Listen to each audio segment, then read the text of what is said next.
자, 오늘 복된 주일 우리에게 주신 하나님의 말씀을 함께 보도록 하겠습니다. 마태복음 9장 9절부터 12절까지의 말씀입니다. 마태복음 9장 9절부터 12절까지의 말씀입니다. 저 한 절 여러분 한 절 교독하고 마지막 절은 합독하도록 하겠습니다. 예수께서 그곳을 떠나 지나가시다가 마태라 하는 사람이 세간에 앉아 있는 것을 보시고 이르시되 나를 따르라 하시니 일어나 따르니라.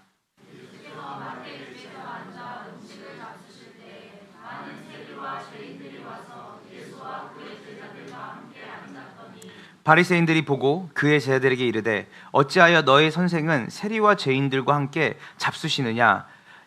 그래서 들으시고 이르시되 건강한 자에게는 의사가 쓸데없고 병든 자에게라야 쓸데 있느니라. 아멘. 아멘입니다. 오늘날 이 시대를 정의하는 두 가지의 이렇게 단어가 있습니다. 하나는 뭐냐면 이 자본주의라는 말이고 하나는 신자유 시대라는 말입니다. 자본주의는 말 그대로 무엇일까요? 돈이 중심이 되는 세상이라는 거예요. 그래서 돈을 귀하게 여기는 것을 넘어서 돈 자체가 인생의 목적이 되고 자기의 존재의 유무를 결정짓는 세상이 왔다라는 것이죠. 사실 이 자본주의의 가장 큰 폐해는 돈 자체를 우상시하는 것에 있습니다. 우리의 삶의 모든 안정을 물질에 거는 것이죠. 그래서 우리가 문득문득 생각해 보면 우리 삶의 많은 선택과 결정에 있어서 우리가 그 결정에 직접 영향을 미치는 것은 사실 하나님이라기보다는 이것이 돈이 되냐 안 되냐, 정말 이 돈을 내가 더 많이 얻을 수 있냐 못 얻느냐에 따라서 이 땅의 인생들의 결정이 결정되는 것 같습니다. 두 번째는 신자유시대입니다. 여러분 잘 아시는 것처럼 모든 세상이 경쟁 시대에 살고 있죠. 그래서 미국의 한 유명한 슬로건은 이렇게 얘기를 합니다. 많은 것을 가진 자가 승자다. 그래서 우리는 치열한 경쟁을 통해서 우리는 많은 것을 갖는 사람이 되어야 된다. 그래서 어린 아이들부터 우리가 학생들뿐만이 아니라 노년에 이르기까지 우리는 어느 영역이든 어느 부분이든 우리는 끊임없는 경쟁 속에 놓여져 있는 어떻게 보면 쉴 곳 없는 삶을 살아가는 시대에 살고 있습니다. 그래서 자본주의고 신자유 시대에 끊임없는 경쟁 속에 살아가는 시대. 그리고 우리는 많은 분들이 이렇게 물어보죠. 당신의 스펙은 무엇입니까? 그래서 이 스펙주의도 또 하나의 이 시대를 정의하는 단어가 될 수 있을 것 같습니다. 여러분, 원래 스펙이라는 말은 사실은 그 군대 무기의 성능과 무기의 효율과 기능을 지칭하는 것이 스펙입니다. 그러니까 인간에게 쓰는 말이 아닙니다. 여기 이제 우리 노년분들은 이 스펙이라는 말을 좀 이렇게 생소하게 느끼지만 경력을 얘기하는 것이죠. 그래서 제가 이제 어디 외부 강의를 잠깐 하러 가게 되면 거기서 목사님 스펙 좀 보내주세요 이렇게 얘기를 해요. 스펙. 그러면 최대한 많이 써서 보내주세요. 그러니까 목사님이 얼마나 우리가 부를 만한 사람인지를 목사님의 경력을 통해서 그 스펙을 통해서 알고 싶습니다. 다시 한번 얘기하지만 이 스펙이란 말은 사람에게 쓰는 말이 아닙니다. 이 무기가, 우리가 이 군대에서 쓰는 이 무기의 성능이 5m를 나가는지 100m가 나가는지, 그리고 하나의 폭탄을 폭발시킬 때 이 폭발의 범위가 어디까지 영향을 미치는지에 대한 그 기능을 말할 때 쓰는 것이 이제 스펙인데요. 우리가 곳곳에서 이 스펙주의 속에 살아가는 삶을 우리는 볼 수 있죠. 그래서 여러분, 만약에 여기서 우리가 하버드 대학을 다니는 학생이 이곳에 앞에 앉아 있다고 생각해 보세요. 여러분들이 그를 대하는 태도가 얼마나 다를까요? 하버드래, 하버드. 아니 옥스퍼드래. 제가 요즘에 그 인스타그램 쇼츠를 하는 것을 짧은 영상을 보니까 거기에 한 자매가 나오는데 이 자매가 굉장히 많은 인기가 많은 거예요. 그랬더니 이 자매가 왜 인기가 많냐, 그 컨텐츠 내용을 보니까 이 자매가 한국 사람인데 미국에서 가장 좋은 대학을 나온 거예요. 그러면서 그 좋은 대학의 문화를 소개를 하는데 그 아래 댓글이 가관도 아닙니다. 역시 좋은 대학 나온 사람은 말하는 것도 달라. 역시 좋은 대학 나온 사람은 저렇게 설명도 잘해. 그러니까 그 안에 이 사람을 평가할 때 이 사람의 존재를 평가하는 게 아니라 이 사람이 어느 대학을 나왔는지에 대한 평가를 가지고 이 사람이 하는 말을 사람들이 더 귀 기울여 듣는 거예요. 그래서 이 사람의 이름은 잘 기억 못하는데 이 사람이 어느 대학 나왔고 이 사람이 말하고 있는 그 미국에 우리가 이 땅에서 한국에서는 도저히 닿을 수 없는 신세계와 같은 그 미국의 유명 대학을 이 자매가 그 문화를 소개하고 어떻게 대학에 들어간지를 이야기할 때 많은 사람들이 그 스펙니즘에서 벗어나지 못하는 거죠. 세상은 우리의 경쟁력에 관심이 있고요. 그리고 우리가 얼마나 많은 능력을 가지는지에 관심이 많죠. 그래서 우리는 대학을 어디에 나왔는지, 그리고 어떤 차를 타는지, 그리고 집이 서울인지 지방인지 경기도인지, 그리고 그 집의 평수가 얼마나 큰지, 그리고 어떤 직업을 가졌는지, 우리는 능력에 관심이 많은 시대에 살고 있죠. 그래서 어쩌면 우리도 그 문화의 사조에서 크게 벗어나지 않는 질문들을 늘 사람들에게 갖고 있는 것 같습니다. 그리고 우리 자신에게도 스스로 비교를 하게 되죠. 타인을 바라볼 때 나도 모르게 비교를 하는 거예요. 어느 대학을 저 사람은 나왔지? 근데 나는 어느 대학을 나왔지? 저 사람은 어느 일을 전문성 있게 하고 있는데 나는 어느 회사에 나왔지? 나는 얼마나 노후 준비가 돼 있지? 저 사람에 비해서. 근데 이런 기능과 효율성을 중시하는 곳에 나타나는 현상이 하나 있는데 그게 뭐냐면요. 따라해 보세요. 생명경시. 이 기능과 효율과 스펙을 따지고 치열하게 경쟁하는 곳에는 사람의 사람됨이 경시가 됩니다. 제가 이제 설 연휴 때 몇 부부와 함께 이제 기도를 하러 이제 갔는데, 그러니까 식사만 하고 계속 이렇게 기도만 하는 시간을 가졌습니다. 계속. 근데 첫 번째 시간 때 자기 자신에 대해서 한번 기록을 해보라고 이제 준비된 이제 서술할 수 있는 이제 질문지를 줬는데, 거기에 이제 대표적으로 두 가지 질문이 있었어요. 자신이 가지고 싶은 것 3가지, 그리고 내가 앞으로 이루고 싶은 것 3가지. 근데요, 여기 몇 부부가 모였는데 이거를 제대로까지 쓰는 사람이 한 명도 없는 거예요. 그래서 울었어요. 눈물이 났어요. 왜냐하면 다 바쁘게 살고 열심히 사는 사람들인데 자기 자신이 뭘 갖고 싶은지, 뭘 원하는지를 3가지를 못 쓰는 거예요. 1번까지만 쓰고 많은 사람, 그리고 아예 비워놓은 사람이 많은 거죠. 이것이 무엇이냐면, 우리가 우리의 생명도 우리 자신이 뭘 원하고 뭘 좋아하고 뭘 갖고 싶은지도 모르는 채로 세상을 벅차게, 그리고 힘들게, 어렵게 살아가고 있다는 것이죠. 그러니까 여러분들이 한번 스스로 생각해 보세요. 나는 지금 만약에 3가지를 갖고 싶다면 뭘 갖고 싶을까? 나는 3가지를 이루고 싶은 게 있다면 뭘 이루고 싶을까? 여러분 2가지 이상 넘어가지 못하실 거예요. 아니면 어쩌면 좀 더 생각할 시간을 주세요. 왜냐하면 이 시대가 한 사람의 인격, 한 사람의 생명을 중요하게 여기는 시대가 아니라는 거예요. 끊임없이 어디까지 이르러야 되고, 끊임없이 경쟁에서 승리해야 되고, 끊임없이 탑을 쌓지 않으면 언젠가 내 삶 자체가 비참할 거라고 말하면서 끊임없이 바벨탑을 쌓으라고 강요하고 우리를 밀어붙이는 세상 가운데 우리가 살고 있다는 것이죠. 제가 이제 존경하는 한 목사님이 그 얘기를 하셨어요. 뭐라고 말씀하셨냐면, 오 목사, 교회 안에는 세상에서 말하는 중산층 이하가 보이지 않는 것 같아. 자, 2가지 이유죠. 첫 번째는 내가 중산층 이하라는 것을 이순신 장군처럼 아무도 알게 하면 안 돼요. 왜냐면 그때부터 나는 뭐하니까? 무시당하니까. 그래서 우리는 위선을 가지고 오죠.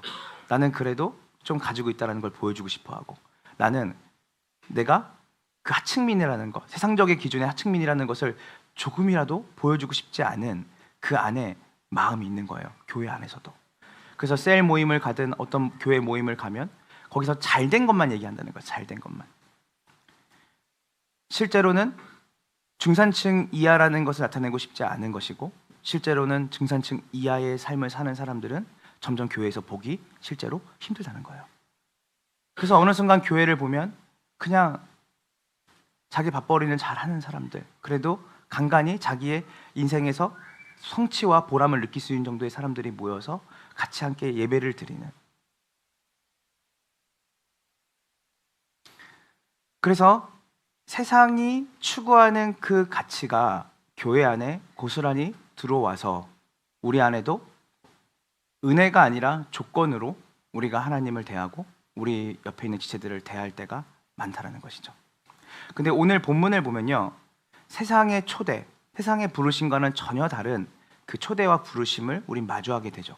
마태복음 9장 9절부터 10절까지 오늘 본문의 말씀입니다. 우리 이 시간 다 같이 합독하도록 해보겠습니다. 준비 시작. 예수께서 그곳을 떠나 지나가시다가 마테라는 사람이 세간에 앉아 있는 것을 보시고 이르시되 나를 따르라 하시니 일어나 따르니라.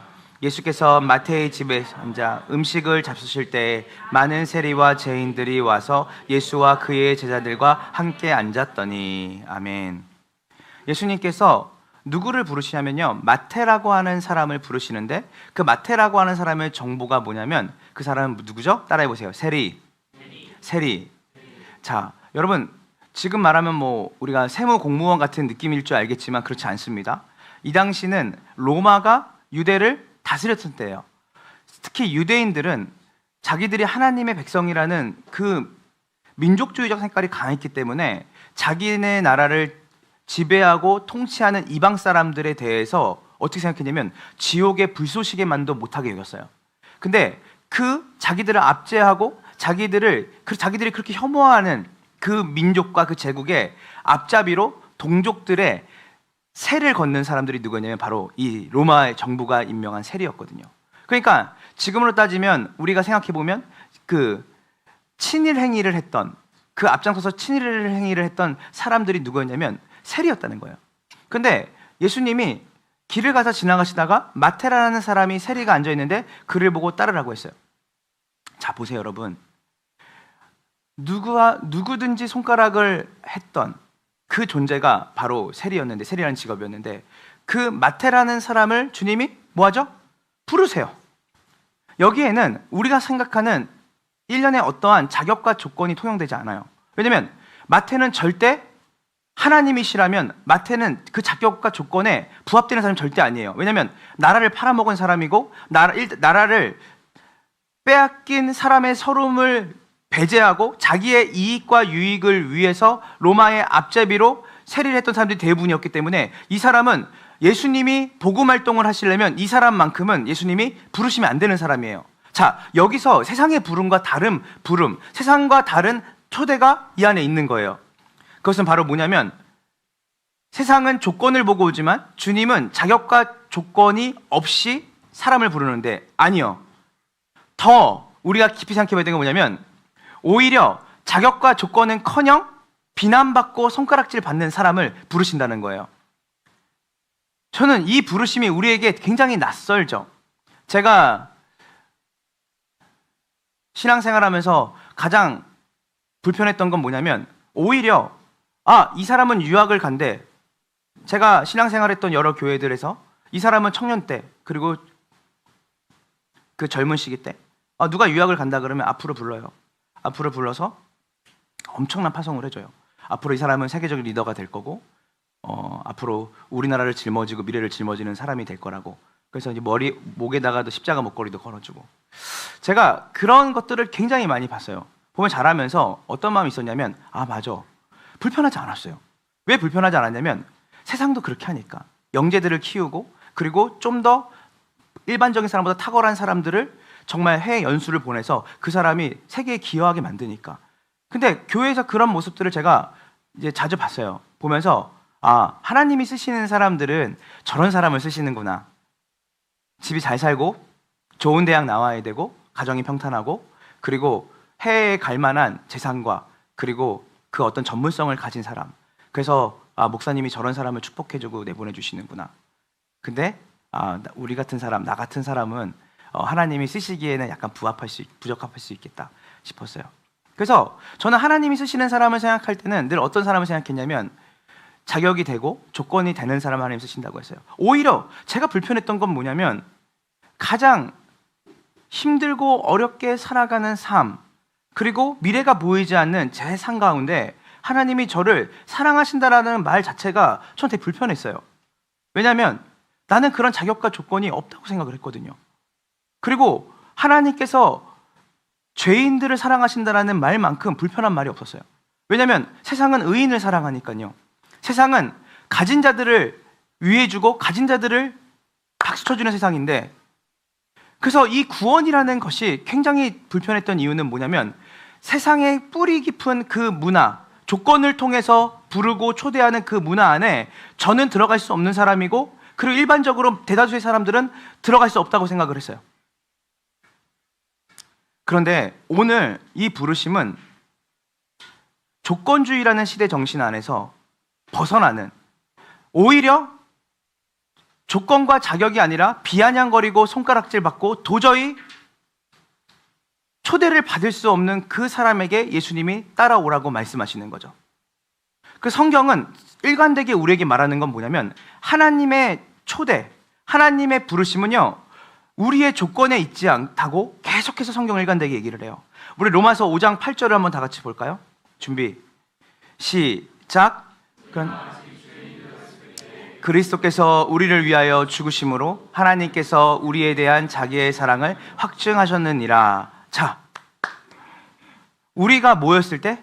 죄인이었을 때. 자, 이거는 얼마간의 자격과 조건을 갖췄다 안 갖췄다의 이슈가 아니라 오히려 마이너스예요. 그러니까 우리가 오히려 죽어 마땅한 존재였을 때 그분이 우리를 뭐 했어요? 당신의 은혜와 사랑으로 우리를 뭐 하셨다는 거예요? 초대하셨다는 거예요. 그래서 여러분, 저는 이 초대, 하나님께서 나를, 이 죄인인 나를, 그리고 세상적으로 볼 때 함량 미달인 나를, 그리고 앞으로 살아갈 때도 내가 뭔가를 대단하고 뛰어난 것을 할 수 있을 거라 생각하지 않았던 나를 주님이 조건 없이, 오히려 그 조건은 뭐였냐면 내가 죄인인 게 조건인 거예요. 오히려 조건은 뭐냐면 내가 세상에서 볼 때 소망이 없는 사람이 조건인 거예요. 여러분, 이게 참 신기한 조건이지 않아요? 세상의 조건주의와 전혀 다른 조건. 오늘 이 자리에 예배에 오신 분들 한 분 한 분도 여러분들이 조금이라도 내게 자격이 있고 조건이 있다라고 한다면 여러분은 예수님의 초대에 응하실 수 없어요. 주님이 부르시는 조건은 뭔지 아세요? 깨어지고 부서지고 망가지고 소망이 없는 그 사람, 상한 갈대와 같은 사람, 꺼져가는 심지와 같은 사람. 세상은 강하고 화려하고 빛나는 것을 우리에게 말하지만 주님이 찾는 조건은 오늘 본문의 마지막 뭐라고 하냐면 내가 병든 자를 찾으러 왔다. 주님이 부르시는 조건은 뭐냐면 병든 자예요. 마음이 상해 있고 무너져 있고 깨어져 있고 소망이 없는 자. 누구도 나를 평가할 때 괜찮다라고 말할 수 없는 것 같은 그 존재, 그 마음을 가진 사람들. 제가 그래서 이 예수님을 그 20대 중반에 한 새벽 기도 때 만났는데 조건 없이 그분이 저를 사랑하신다고 하셨어요. 그분의 십자가가 어떠한 저에게 조건을 바란 게 아니라 오히려 그 조건은 네가 연약하고 네가 죄인이고 네가 세상이 볼 때 쓸 수 있는 기준이 하나도 없기 때문에 내가 너를 부른 거야. 불편했어요. 제가요? 그래서 저는 그 찬송가 중에 있잖아요. 이 벌레 같은 날 위에 예수 죽으셨다. 근데 저는 진짜로 이 벌레 같은 저를요? 위에 예수님이 죽으셨다고요? 이 벌레 같은 저를 주님이 쓰시겠다고요? 창조주 하나님이? 그래서 그게 불편했던 그 마음이, 그 은혜가 저의 삶을 채우니까 감사가 넘치기 시작하는 거예요. 그래서 차가운 새벽 공기를 마시면서 교회로 뛰어갈 때 너무 감사해서 그 뛰어가는 그 시간이 멈췄으면 좋겠다는 생각도 한 적 있어요. 너무 좋았어요. 너무 감사했어요. 그래서 이 조건 없이 부르시는 하나님의 그 은혜를 맛본 사람들. 근데요, 이 마태복음 9장 10절을 한번 다 같이 볼까요? 우리 본문을. 여기에 또 우리가 살펴봐야 될 것이 있습니다. 오늘 본문 마태복음 9장 10절입니다. 준비 시작. 예수께서 마태의 집에 앉아서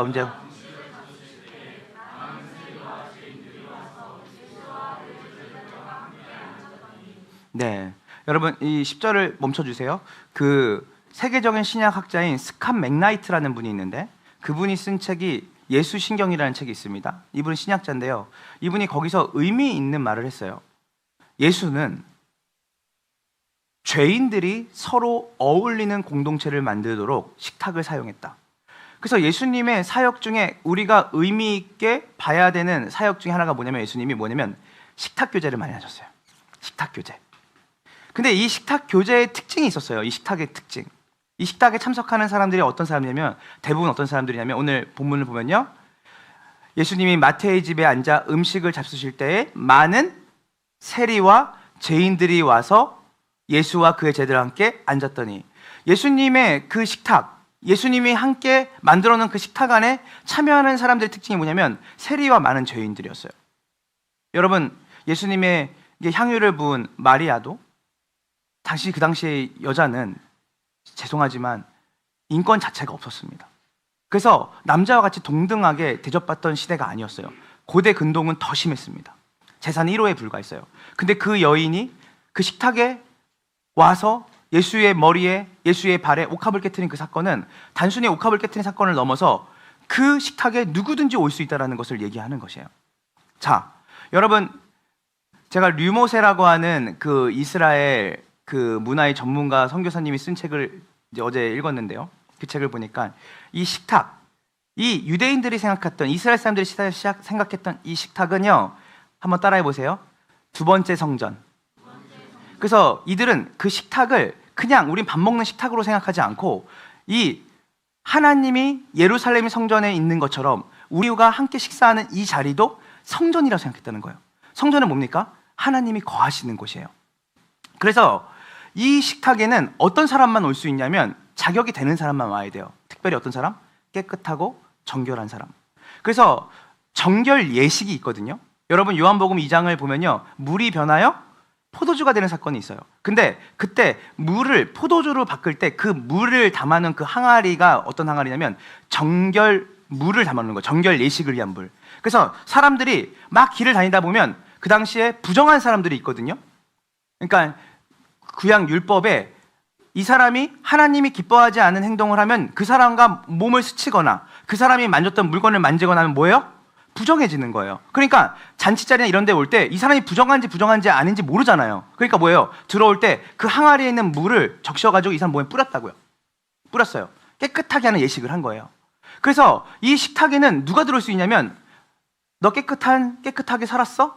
너 한 주 동안 너 하나님이 모실 때 기뻐하는 삶을 살았어?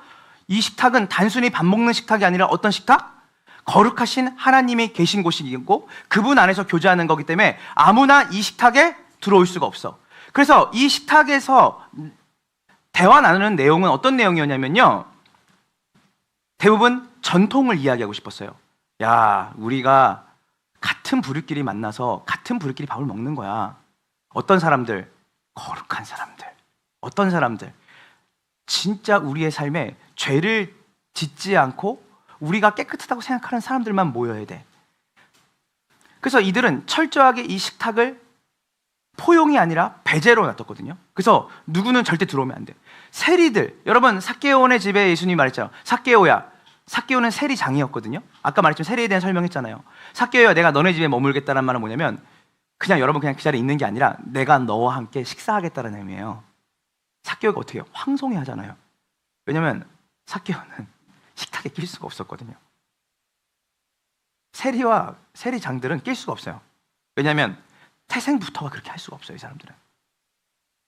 근데 예수님이 그 집에 간다니까 삭개오가 너무 감동하잖아요. 너무 감동해서 예수님 저희 집에 오신다고요? 이름도 없고 이름도 부르지 않고 사람들이 그 이름보다는 비난의 언어를 썼을 거예요. 그리고 사람들과 어울려서 식탁을 같이 누릴 수 없는 사람들, 죄인이죠. 로마의 앞잡이. 근데요, 오늘 본문을 보니까 예수님의 식탁은 그 당시에 유대인들이 가졌던 식탁과 좀 다른 것 같아요. 누가 모였죠? 세리가 있고요, 많은 죄인들이 그 식탁에 왔어요. 그래서 유대인들은 예수님의 식탁이 위험하다고 봤어요. 왜냐하면 그들이 가졌던 전통을 깨트린다고 생각을 했고요, 그리고 그 식탁은 위험한 집단들을 만들어낸다고 생각을 했어요. 왜냐하면 그들이 여태까지 가졌던 식탁의 개념과 다른 식탁이 예수님의 식탁에서 벌어지고 있는 거예요. 이 스캇 맥나이트는 이렇게 얘기했어요. 주님의 초대를 받는 사람들, 주님과 함께 식사를 할 수 있는 초대를 받은 사람은 어떠한 식탁의 초대를 받았냐? 율법과 전통이 아니라 은혜의 식탁에 초대를 받았다. 은혜의 식탁에. 카리조마이. 성경에서 은혜를 얘기할 때 이 단어를 쓰는데 이 단어는 뭔지 알아요? 자격과 조건이 안 되는 자에게 베푸시는 한없는 사랑이에요. 카리조마이. 그래서 주님의 식탁은 은혜가 반찬이고 은혜가 주식인 식탁이었다. 그것을 그 당시에 유대인들은 못마땅히 이겼죠. 누가복음 7장 34절에 예수님에 대한 그들의 평가를 볼까요? 준비 시작.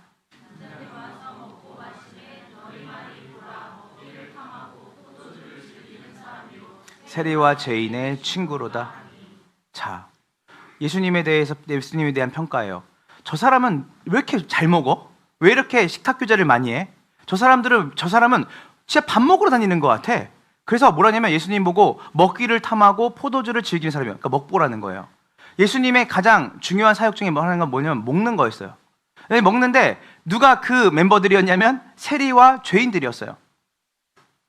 그래서 여러분, 이들이 예수님을 평가했던 그 평가는 예수님이 만든 식탁이 위험하고 하나님이 기뻐하지 않은 자리라고 여겼다는 거예요.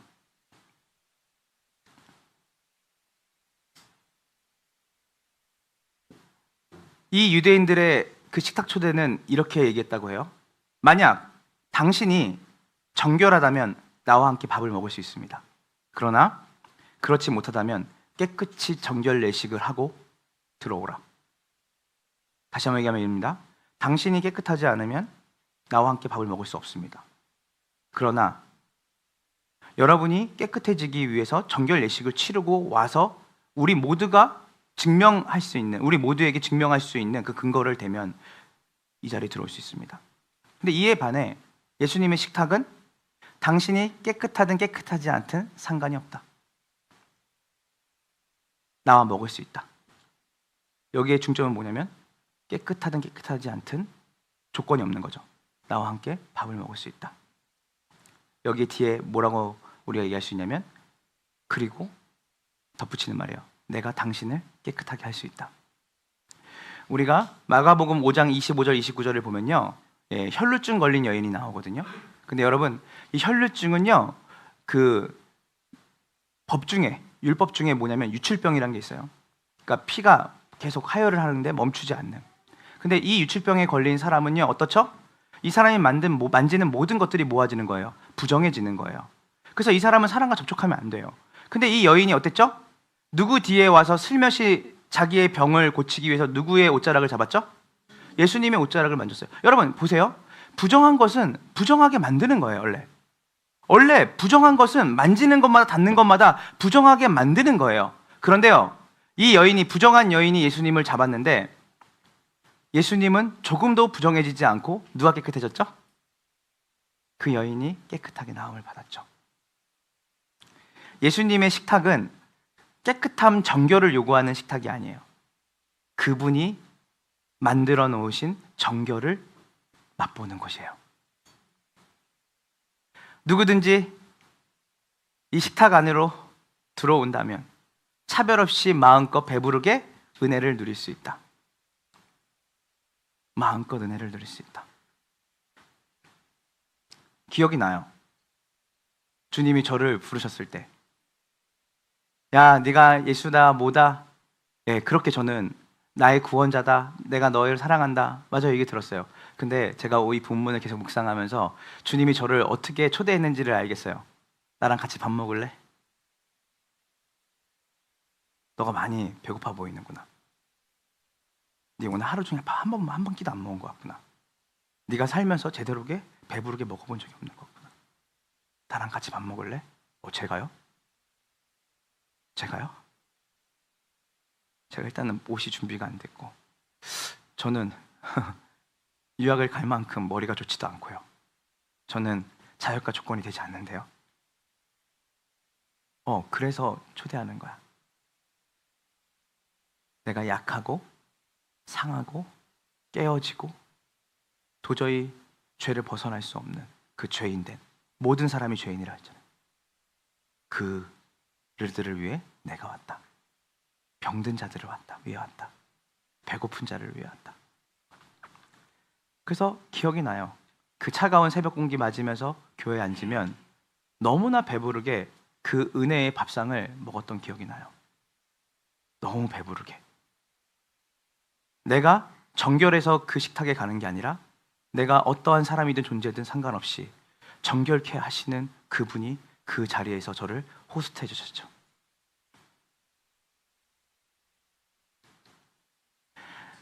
갈라디아서 3장 28절을 우리가 함께 보도록 하겠습니다. 준비 시작. 너희는 유대인이나 헬라인이나 종이나 자유인이나 남자나 여자나 다 그리스도 예수와. 이게 참 재밌는 말씀이에요. 유대인이나 헬라인이나, 여러분 유대인들이 이방인들을 생각할 때 지옥의 불쏘시개만큼도 여기지 않았어요. 그리고 헬라인은요, 유대인들을 굉장히 미련하고 지혜 없다고 생각했어요. 자, 그러니까 절대 섞일 수 없는 사람들, 종이나 자유인이나. 여러분 어떻게 그 계급 사회 안에서 그 귀족과 그 노예가 하나가 될 수 있었겠어요? 왜 남자 여자가 나왔는지 제가 아까 얘기했죠. 그 당시에는 그 젠더의 문제, 특히 남자와 여자의 사이에 있는 간극은 하늘과 땅 차이였어요. 근데요, 이들 모두가 어디 안에서는, 예수가 차려놓은 밥상 안에서는 하나가 될 수 있는 은혜를 누리는 거예요. 여기는 하버드 대학도 들어올 수 있어요. 여기는 검정고시를 본 사람도 들어올 수 있어요. 여기는 기억, 니은, 디귿도 모르는 사람도 들어와서 그 은혜로 배부르게 할 수 있는 엄청나게 큰 식탁이 예수 안에서 베풀어진 거예요. 믿으십니까? 그래서 이것을 경험한 사람들, 이것을 맛본 사람들, 저는 이것을 뭐라고 말하냐면 구원이라고 얘기를 해요. 자격 없는 자, 나 같은 사람도 이 식탁에 와서 주님의 은혜를 배부르게 먹을 수 있구나. 마태야, 나를 따라라. 내가 너와 함께 밥을 먹고 싶구나. 진짜 하나님이신 그분이 계신 식탁은요, 은혜가 왕노릇하는 식탁이에요. 거기에는 스펙이 없어요. 스펙이 필요치 않아요. 거기에는 경쟁이 없어요.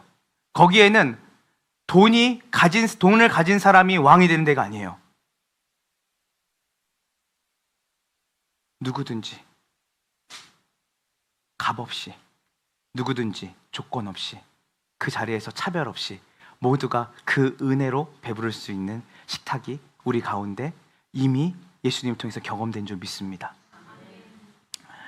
그러면 이 식탁이 이제 종말론적으로 요한계시록과 성경 전체에서 이 식탁이 어디까지 커지냐면요, 예수님이 이루신 그 식탁을 일을 통하여서 온 세상이 예수님의 재림과 더불어서 이 식탁에 초대받게 돼요.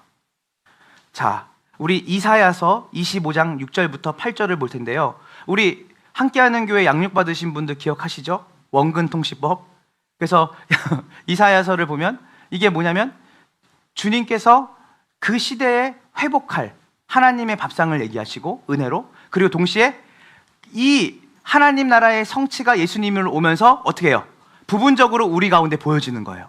그리고 하나님 나라의 완성이 언제 일어나요? 예수님의 재림과 더불어서 온 우주 가운데 드러날 거예요. 이사야서 25장 6절부터 8절은 이런 삼중적 구조로 보면 더 은혜가 돼요. 자, 이사야서 25장 6절부터 8절까지 세 번역으로 읽어봅시다. 준비 시작.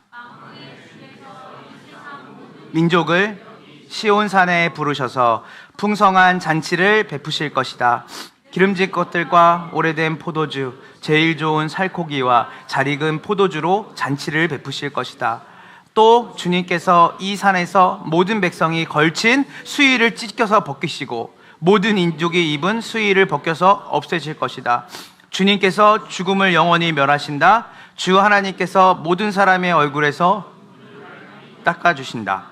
그의 백성이 온 세상에서 당한 수치를 없애주신다. 이것은 주님께서 하신 말씀입니다. 아멘. 땅의 기름진 것과 오래된 포도주와 제일 좋은 살코기로, 이게 다 상징이거든요. 은유예요. 이게 뭔지 알아요?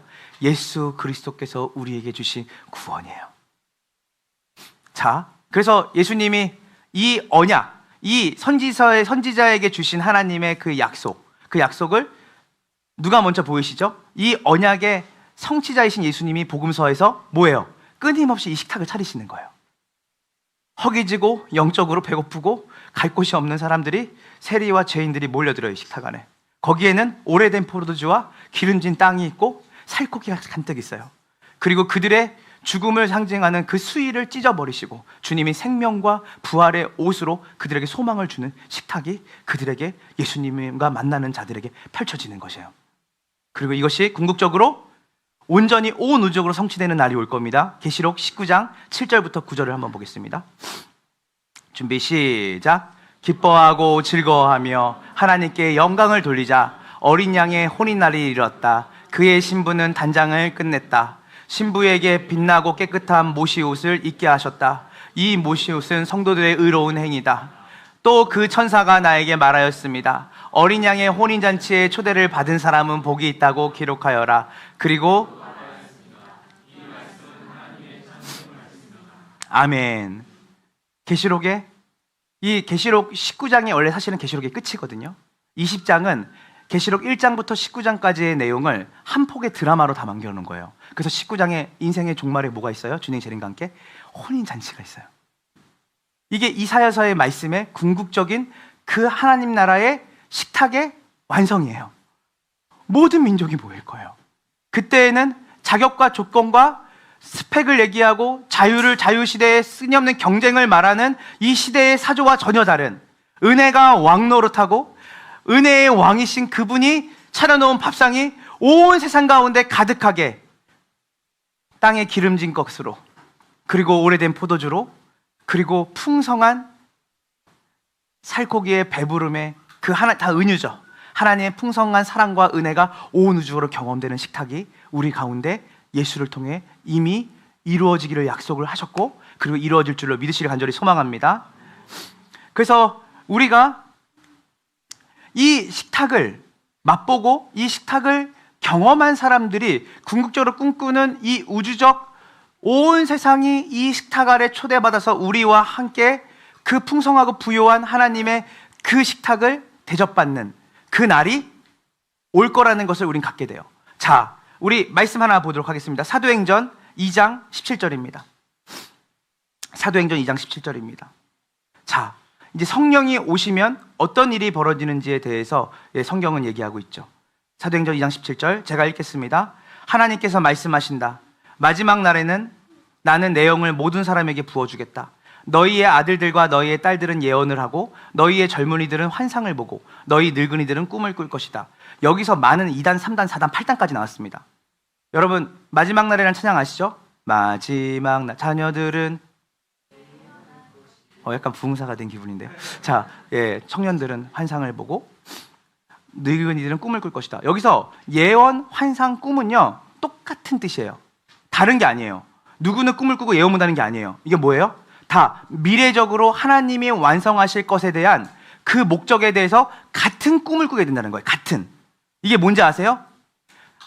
우리에게 차려놓으신 그 은혜의 식탁과 밥상이, 그것을 늘 먹는 그 경험을 하는 사람은 어떤 마음이 들어요? 이 식탁 안에 초대하고 싶은 사람들이 있는 거예요. 더 많은 사람이 이 은혜를 누리기를 원하겠죠. 이게 뭔지 아세요? 이게 전도예요. 이게 선교예요. 전도와 선교는 의무가 아니에요. 십자군전선을 하는 게 아니에요. 이 은혜의 식탁을 경험한 사람이 함께 꿈을 꾸게 되는데, 이사야서에 예언되어 있던 그 주님의 식탁이 어디까지? 저 이웃 나라에게. 이 식탁이 어디에? 사회적 약자에게. 이 식탁이 어디게? 부자에게도 상관없어요. 가난하든 부자든 어떤 사람이든 이 식탁 안에 들어오는 그 은혜가 있을 것이다. 그리고 그것을 주님이 온 우주 가운데, 온 세상 가운데 이루실 날이 있을 거야. 그 일에, 그 식탁의 은혜를 먼저 경험한 우리를 통해 하나님께서 그 일을, 그 초대를, 주님이 하시는 그 일을 우리에게 성령을 보내셔서 맡기셔서 우리가 그 사람들을 초대하는, 그것이 전도고 선교라는 것이에요. 여러분, 여기 있는 모든 분들은 예수를 정말 믿었다면, 여러분들이 그냥 교회를 나오는 게 예수 믿는 것이 아니라 정말 가장 힘들고 어렵고 모든 것을 포기하고 모든 것을 버리고 싶을 때, 그리고 내 삶에 어떠한 소망과 희망도 없을 때 나랑 같이 밥 먹을래? 훈남이시죠. 저는 돈도 없고 아무것도 없는데 내가 다 준비했다.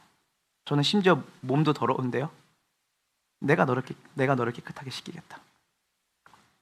그 식탁을 경험한 사람들이라면 여러분들이 같은 꿈을 꾸게 되는 거죠. 이 식탁 안에 더 많은 우리의 가족들이, 더 많은 이 땅의 사람들이, 고통에 신음하고 있는 사람들이 이 식탁 안에 같이 그 은혜의 반찬을 누리고 식을 누리며 함께 찬양하는 그 장면. 그래서 계시록 7장 9절부터 12절까지는 뭐냐면 궁극적으로 완성된 하나님 나라를 얘기하죠. 우리 한번 같이 보겠습니다. 계시록 7장 9절입니다. 제가 읽어드릴게요. 그 후에 엄청난 군중이 모여 있는 것을 내 눈으로 보았습니다. 이게 뭐냐면 요한이 완성된 하나님 나라를 본 거예요. 요한계시록에 그 후에 엄청난 군중이 모여 있는 것을 내 눈으로 보았습니다. 그 수가 너무 많아서 나는 셀 수조차 없을 정도였습니다. 모든 나라와 민족과 언어를 초월하여 모인 이 사람들은 하나님의 보좌 어린 양 앞에 섰습니다. 그들은 모두 수의를 벗어 번지고 어린 양이 준 흰옷을 입고 손에는 종려가지, 종려나무, 이게 승리를 뜻하는 거거든요. 그들의 정말 하나님의 나라가 이 땅 가운데 임했다라는 것을 선포하는 종려가지를 들고 그들이 모이는데 어떤 사람들이요? 엄청난 군중들이에요. 수많은 사람들이, 주님이 약속하셨던 그 사람들이 종말의 그날에 셀 수도 없을 만큼 이 식탁에 둘러앉아서 우리와 함께 주님을 찬양하고 함께 먹고 마시는 그 날이 올 거라고 요한은 주님의 계시를 통해 보는 것이죠. 말씀을 마무리합니다. 제가 제일 좋아하는 사도행전의 말씀인데요. 여자든 남자든 나이가 적든 많든 피부 색깔이 같든 다르든 소유가 많든 적든 얼마나 많은 스펙을 가졌던 못 가졌든 주 예수의 이름을 부르는 자는 구원을 얻게 되리라. 제가 제일 좋아하는 구절입니다. 예수님의 식탁에서 모두가 구원을 얻어요. 여러분, 근데 우리가 이 은혜의 식탁을 계속 잊어버리잖아요. 잊어버려요. 그래서 은혜가 아니라 우리는 얼마나 깨끗하냐, 얼마나 가졌냐, 얼마나 많은 것으로 내가 나를 증명하냐로 주님 앞에도 내가 내 쓰임의 용도를 우리가 정하죠. 아니에요. 여러분, 은혜가 왕노릇하는 것이에요. 여러분의 조건이 아니에요. 그래서 은혜가 충만한 사람은 어때요? 내가 자격이 없다는 걸 아는 사람이에요. 은혜가 충만해지면 내가 조건으로 하나님 앞에 나올 수 있는 사람이 아니라는 걸 알아요. 근데 이 은혜의 밥상을 먹은 지 오래된 사람들은 어떤지 알아요? 표정 자체가 굳어 있어요. 긴장돼 있죠.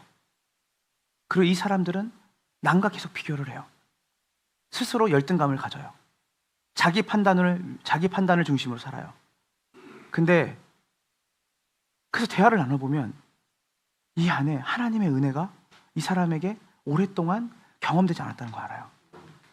여러분, 아가서 2장 10절부터 13절의 말씀을 읽고 우리 마무리하도록 할게요. 자, 준비, 시작. 네, 어여쁜 자여 일어나서 함께 가자. 자, 주님이 동일해요. 그 은혜의 밥상은 매일같이 차려지고요, 특별히 이 주일에는 더 풍성하게 차려지기를 믿으시길 소망합니다. 그런데 주님이 우리에게 말씀하시는 거예요. 또 다른 말이에요. 야, 밥 먹으러 갈래와 똑같은 거예요. 자, 내가 사랑하는 아무개야, 내가 사랑하는 희윤아, 내가 사랑하는 혜지야, 내가 사랑하는 기수야, 제이가, 장서가, 일어나 함께 가자. 주님, 저는 갈 준비가 안 됐고 저는 자격이 안 돼서 사랑한다는 말을 들을 만한 사람이 아닙니다. 주님이 함께 가자니요, 밥 먹자와 똑같은 말입니다. 함께 가자. 그런데 주님이, 저는 이 구절만 알았는데 이 아래가 정말 은혜롭더라고요. 우리 11절 다 같이 12절 13절 읽을게요. 준비, 시작. 비도 그쳤고 지면에는 꽃이 피고 비둘기의 소리가 우리 땅에 들리는도다. 무화과 나무에 푸른 열매가 익었고 포도나무는 꽃을 피워 향기를 토하는구나. 나의 사랑, 나의 어여쁜 자여 일어나서. 겨울도 지나고 비도 그쳤다. 은혜가 왕노릇하는 그 나라에 이미 네가 들어와 있다. 계속 하나님 말씀하시는 거예요. 나의 사랑 나의 어여쁜 자 이런 함께 가자를 말하시면서 부연 설명하시는 거죠. 얘야, 죄와 사망이 왕노릇하는 그 추운 겨울비도 그쳤다. 이제는 지면에는 꽃이 피고 새가 노래할 때가 이르렀다. 무화과 나무에는 푸른 열매가 익었고 포도나무는 꽃을 피워 향기를 토하는구나. 이 은혜의 밥상 아래 지속적으로 참여하는 자에게는 주님의 사랑하는 음성이 들려요.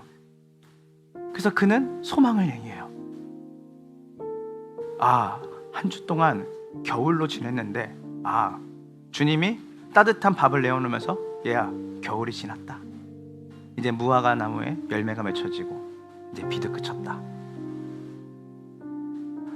사람은 회복을 사람으로서 할 수 없어요. 여러분에게 격려는 세상이 줄 수 없어요. 그 격려는 사탕을 바른 유혹이죠. 너가 여기까지 오르면, 여기까지 다다르면, 그러면 내가 너에게 은혜를 줄게. 내가 너에게 그에 상응하는 걸 줄게. 주님은 우리에게 조건이 없어요. 내가 비를 그치게 하겠다. 내가 겨울이 지나 봄이 오게 하겠다. 그리고 내가 이 땅을 기름진 땅으로 바꿔서 내가 무화과 나무가 소출을 맺을 수 있을 것처럼, 그리고 맺을 것을 내가 너에게 보여주겠다.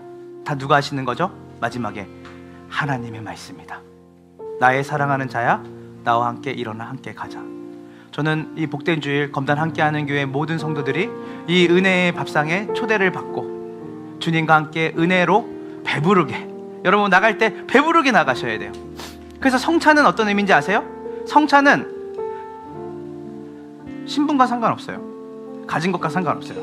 모든 사람이 동등하게 예수 그리스도의 죽으심과 부활함을 통해 그 은혜를 맛본 사람들이 그 은혜의 식탁을 나누는 것이 성찬이고요. 애찬이에요. 애찬은 밥을 하러 오고 뭐 반찬을 하고 이런 게 아니에요. 이 동그란 식탁에, 이 네모난 식탁에 다 누가 모여요? 어떤 사람이든 이 교회에 오는 모든 사람들은 이 식탁을 통해서 뭐예요? 하나님이 우리에게 차려놓은 은혜의 밥상을 먹는 거예요. 섬김을 받는 거죠. 왜냐하면 그 은혜를 받은 그 사람이 그 은혜의 밥상을 차리게 돼 있거든요.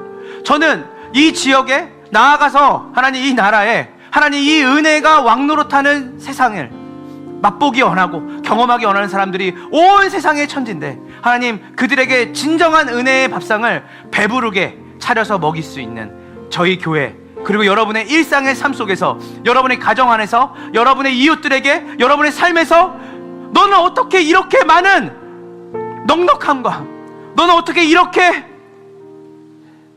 온화함으로, 너는 어떻게 나에게 이런 은혜를 베풀 수 있는 거니? 마태였던 나에게, 죄인이었던 나에게 주님이 같이 식사하자고 말씀하셨거든.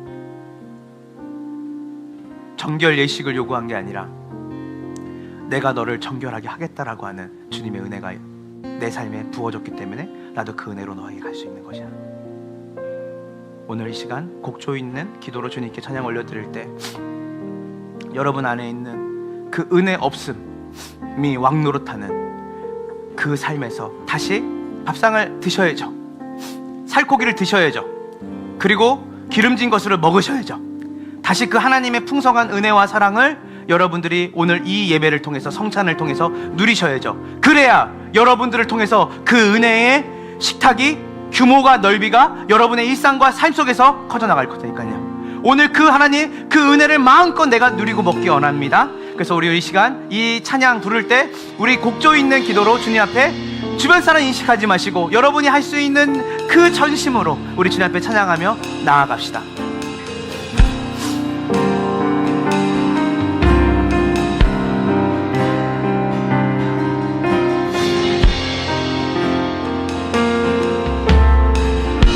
주님이 말씀하시죠. 우리에게 나의 사랑 아무개야, 나의 사랑 너는 어여쁘고 장기하다. 어느 보석보다 귀하다. 내가 사랑스럽지 않을 때 너를 온전히 사랑하고 너와 함께하려 내가 왔노라. 우리 다시 한번 우리 찬양할까요? 나의 사랑 여러분들 얘기하는 거예요. 너는 어여쁘고 창기하다 어느 보석보다 귀하대요. 보석보다 귀하다 네가 사랑스럽지 오히려 그것이 조건이 됐어. 너를 온전히 사랑하고 너와 함께하려 내가 왔노라. 나의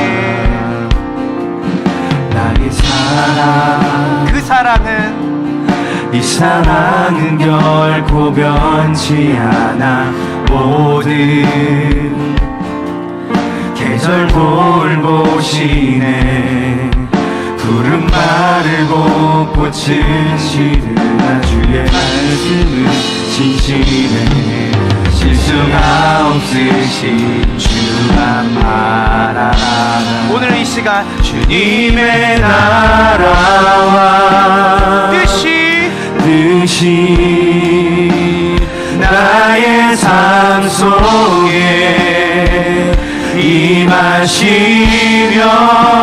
주님 알기를 주만 보기를 소망해. 거룩히 살아가는 이 은혜 있죠. 거룩히 살아가 힘과 두려움 없는 믿음 주신 나의 하나님 완전한 사랑 찬양해.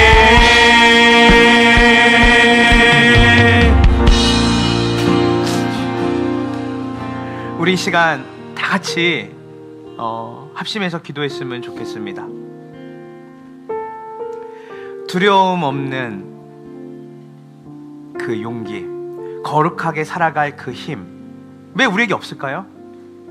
여러분, 그 은혜의 식탁에 가서 여러분이 충분하게 배를 불러 여러분이 먹음으로 정말 입이 열리지 않을 정도로 여러분의 삶 가운데 그 은혜가 왕노릇했던 적이 언제입니까?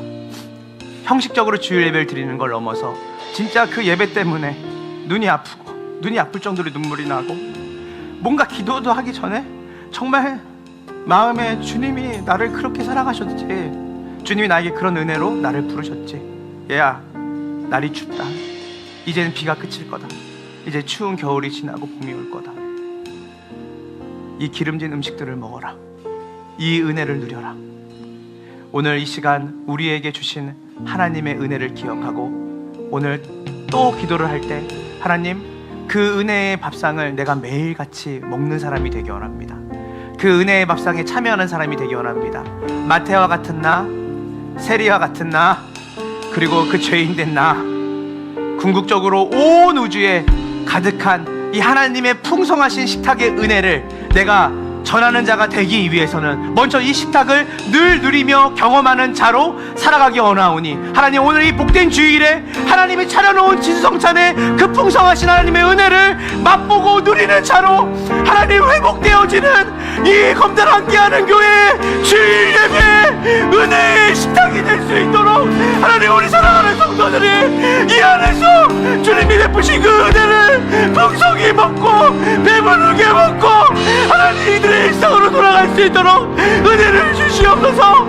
우리 이 시간 다같이 이 은혜의 밥상을 충만히 누리는 주의 자녀 되게 해달라고 주의 기도하며 주께 나아갑시다. 주여,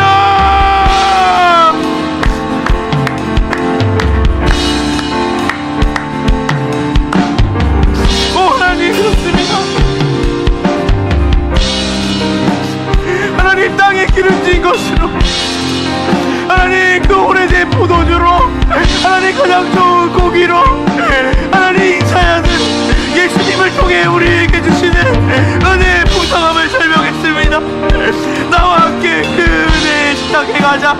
나와 함께 먹자. 내가 너를 살리겠다. 내가 너를 먹이겠다. 너가 왜 이렇게 마음이 가난하냐? 너의 삶에 왜 이렇게 완벽함이 없느냐? 다른 것으로 채워지지 않는다. 다른 것으로 채워지지 않는다. 나는 너의 조건을 보지 않는다. 딸아, 나는 너의 조건을 보지 않는다. 아들아, 나는 너의 자격이 없음을 알고 있다. 내가 너의 조건이 되어주겠다. 내가 너의 자격이 되어주겠다.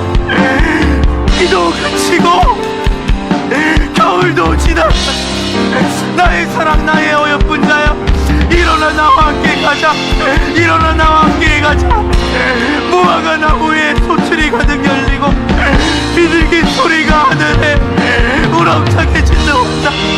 생명의 기운이 생명을 쏟게 하시는 하나님의 은혜가 우리 사랑하는 성도들의 삶 가운데 누려지게 하시고 이들의 심령과 마음 가운데 주님 값없이 와서 먹으라, 값없이 와서 누리라 하는 주님의 그 은혜에 그 하나님 충만히 누리게 하시고, 그것이 없이는 우리가 은혜를 받기만 하는 자로 머무릅니다. 하나님 은혜의 밥상을 차리는 자가 되게 하소서.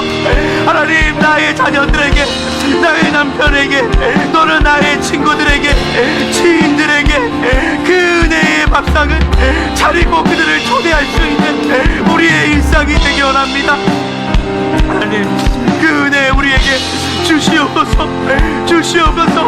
우리의 어린 아이들이, 이 함께하는 교회의 어린 자녀들이 어릴 때부터 이 경쟁 시대에 하나님 돈이 왕노릇하는 시대에 살아갑니다. 이 아이들에게 은혜가 왕노릇하는 은혜의 왕이 되시는 하나님이 차리시는 그 밥상에서 우리 아이들이, 이 어린 자녀들이, 주님 우리 어린 청소년들이 그 은혜의 밥상을 늘 경험하며 맛보며 그 은혜 사람들을 대하고 사람들을 주님께로 인도하나이다.